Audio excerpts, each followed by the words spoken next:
বোর্ডে যে বহু নির্বাচনের প্রশ্নগুলো থাকে মান নির্ণয় সংক্রান্ত, যেটা অনেক সময় লাগে, তোমরা যদি আমার এই টেকনিক ব্যবহার করো, যেমন সূত্র যদি এইরকম থাকে তাহলে আমরা এইভাবে লিখবো। আর একটা সূত্র আছে এইটারই, যেমন যদি দুইটা মান দেওয়া থাকে তখন আমরা লিখবো দুইটা মান, অর্থাৎ এইখানে একটা মান দেবো প্লাস এইখানে মানের উপর আর একটা স্কোয়ার দেবো, দেওয়ার পরে ভাগ আমরা 2 লিখবো। তারপরে 2 নাম্বার যদি এইরকম থাকে a minus B whole square, অর্থাৎ প্লাস বা মাইনাস যে কোনো একটা থাকতে পারে, তাহলে আমরা কি করব, এখানে মান মান দেওয়ার পরে এখানে আমরা কি করব, যদি প্লাস থাকে তাহলে মাইনাস হয়, অর্থাৎ এখানে প্লাস মাইনাস আমরা 4ab আমরা লিখতে পারি। তাহলে কি হচ্ছে, আর 3 নাম্বার হচ্ছে যদি তোমাদের এই রকম থাকে, যেমন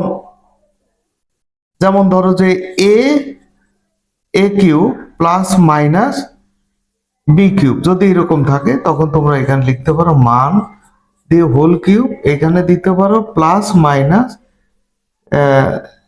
3ab ইন্টু এখানে মান দিতে পারো, অর্থাৎ ইন্টু মান, এখানে আবার মান দিতে পারো। এরকম যদি তোমরা এইভাবে অঙ্কগুলো করো, আমার মনে হয় অঙ্ক সহজ হবে, খুব দ্রুত তোমরা ম্যাথগুলো করতে পারবা, অর্থাৎ তোমাকে মাত্র 8 সেকেন্ডের মধ্যে অঙ্ক